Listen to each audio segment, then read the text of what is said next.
Hello and welcome to another video from Only One Red.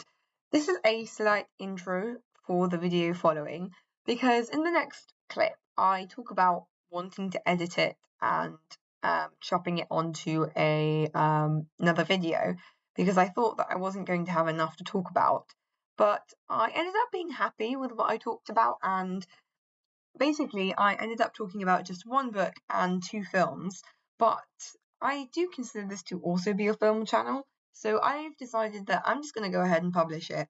And yeah, this is just a caveat to that. Ignore me when I say in the next clip, oh, see you when I see you, and I will edit this later, because I'm not going to. I think that it's a decent video as it is. So enjoy the video and see you next time as well. Hello and welcome back to another video from Only One Red. So today I am not sure really where this video is going to go or end up, like where it's going, like how it's going to end up, because it's going to be a basically I'm filming this clip, but this clip alone is not enough in my opinion for a full video, so I'm just going to keep it in my drafts and see like what I end up filming after this. So this is a very mini sort of haul, but it's only really one book, which is why I feel like it's not really sufficient to be a more comprehensive haul. I think I might expand my horizons soon to also talk about, because I already talked about film, so this is also a film haul, but I've started thinking maybe I need to expand this to start talking about music as well. Let me know what you guys prefer if you would be interested in that. But there's only one book that I bought. I went to a charity shop the other day, and the book that I bought, so this is basically one book and two DVDs because I'm starting to collect physical media again. But this is Girl with a Pearl Earring by Tracy Chevalier, or Cavalier. I'm not sure how you pronounce that, but so I have heard of this because I have seen bits of the film with I think it is Colin Firth and Scarlett Johansson, but I have not seen the film comprehensively, but I recognised it and I thought to myself, why not? So, if you're not aware, Girl with a Pearl Earring is a very famous painting by Johannes Vermeer, of this sort of servant girl, or we're not really sure who it depicts, but she has this very characteristic pearl earring that she's wearing in the painting. And Johannes Vermeer is generally he was a Dutch painter. I'm not entirely sure of the time periods. I want to say 17th century. And Vermeer is, well, he's known for two things. He's known for like a master. He's, I think, colloquially sometimes called the master of light, because a lot of his paintings have this sort of same setup of this very dark background and this sort of illuminated figure. And he does very well to conjure the image and the concept or impression of a figure sort of bathed in light. Um, and to create the illusion of light very realistically. And I think the other thing that sort of set Johannes Vermeer apart for his time period was that he didn't really paint very dramatic scenes. He painted a lot of everyday still life vibe, but also portraits of everyday people. Apart from Girl with a Pearl Earring, there's also The Milkmaid, which is another one of his very famous paintings of a milkmaid preparing food in the kitchen. And that was sort of, he has a very sort of rustic style of painting, not in terms of technique, but in terms of subject matter. Just wanted to kind of put that out regarding Johannes Vermeer. This story is a fictionalized account of the backstory of the painting. I think it hasn't received the most. I think literary critics, this received good literary reviews, but like a lot of historical critics did not like it because it was completely fictionalized. So I think what this is in the film, I think it's Colin Firth playing Johannes Vermeer, and it depicts sort of I'm not sure if it's an explicit affair or if it's more of an emotional affair between Vermeer and this servant girl. Also, the other thing that is to be fair, I do think that this is a valid interpretation because this is true. Her open mouth is quite scandalous for the time period. Like painting women with an open mouth was not something. It was seen as like a scandalous, as like a sort of depiction of sensuality and sexuality and temptation. It was not the proper way that you would respectably paint like and give a portrait. And I think that's what this author was sort of expanding upon. So I've only seen bits and bobs of the film, like I said, scenes where he's painting her and there's kind of like underlying romantic sexual tension between them, but I have no idea beyond that what the story actually is. I don't know if they actually get together. I don't know anything, I'll be honest. But I am a fan of art and art history as well as of literature and film. So I know that might not be the most accurate, but I think it's sort of an introduction into that world, and I think it will be interesting to read. So that was Girl with a Pearl Earring. Next film we have Pan's Labyrinth. This is a film now, so now we're on to the two films. So I have heard very, very good things about this. Also, one of my favorite booktubers, Clockwork Reader, keeps talking about how this is one of her favorite films. I really highly, greatly esteem a Clockwork Reader's taste. I think I have quite similar taste to a Clockwork Reader, just my standards are a bit lower. Because there's some books that I like that she doesn't, but there's no book that she likes that I have not loved. So I take her recommendations very, very seriously. One of her favorite pieces of media of all time is Avatar: The Last Airbender, the Nickelodeon cartoon, and I wholeheartedly agree. One of her favorite books is not the Midnight Library, sorry, the Night Circus and Starlight Sea, and I adore both as well. And what other?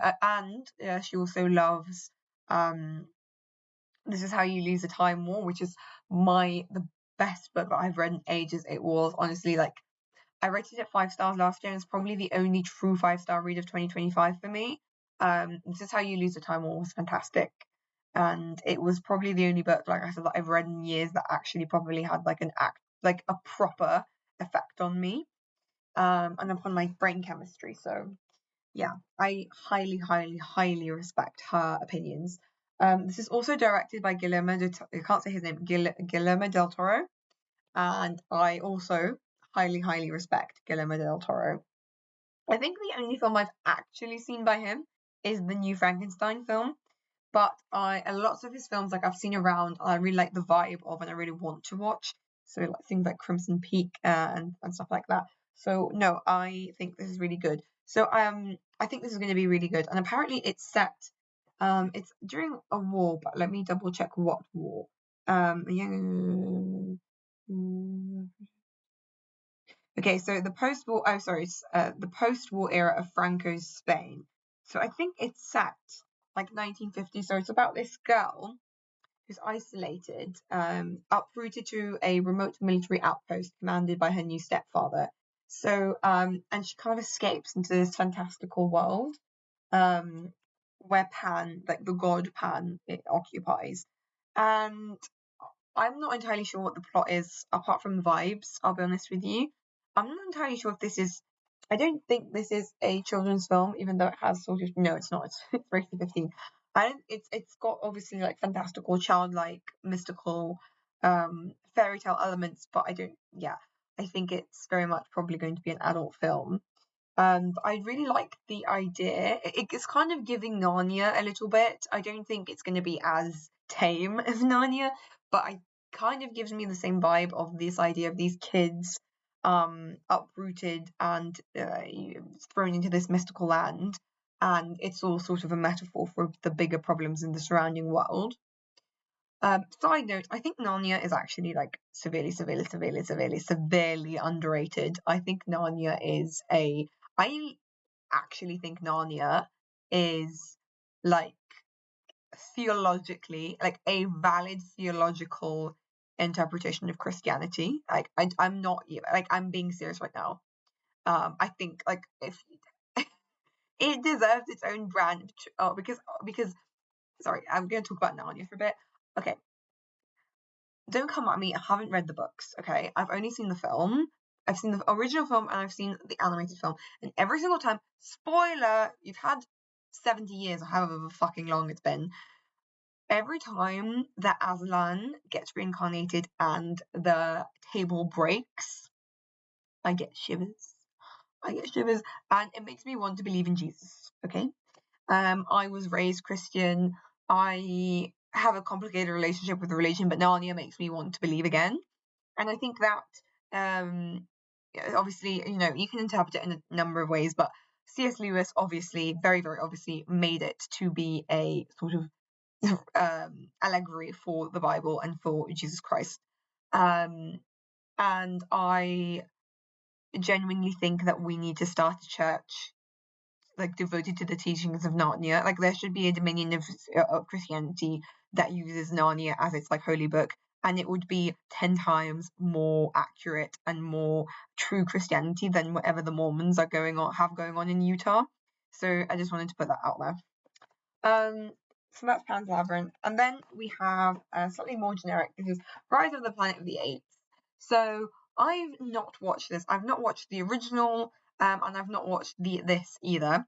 I just had a flashback because I remember my mum talking to me about how when she was a kid and she was young and growing up, she was a really big fan of the original, like 1960s. Don't even know when it was, film series, and she used to have like action figures of like the Planet of the Apes characters. But I think I've seen clips, I've seen bits of it, and I heard really good things about the reboot. And honestly, I would want to watch it. I've seen bits of this. I know Tom Felton plays the evil caretaker. This is so random, but I only because when this one came out, I was like 14, and I was still in my Draco Malfoy phase. Okay, don't come at me. No, I wasn't even 14. I was like 11 or 12. When did this come out? Because this was before I started going to school. Because I joined school late because I was homeschooled up till the age of 13.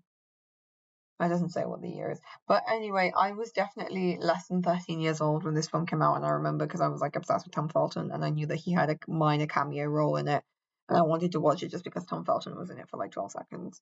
But I don't want to watch it because of Tom Felton now. I want to watch it like because of the franchise.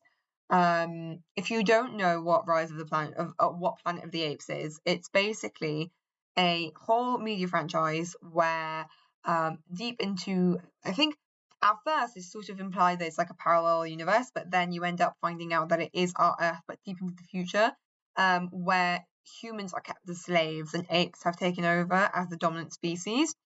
But then it sort of turns out, I think with the original series, this is how they did it. They sort of made it into like a time loop. So like the apes from the future ended up going back in time to humanity and like I don't know, seeding the seeds of the revolt for like the apes that were currently on Earth. So that's what Rise of the Planet, that's what Planet of the Apes is about. So this is a whole like film series, and Rise of the Planet of the Apes is the first one. I believe the kind of explanation in this is like they genetically engineer them for some reason, but then there's this one guy, I think his name is Caesar, who is like even more intelligent than the others, and he like leads the uprising or something. So yeah. Right, thank you very much for listening to me. I am going to edit this and add it onto another clip sometime. So lovely to hear from you. To hear from you? What am I saying? Lovely to see you, and catch you later.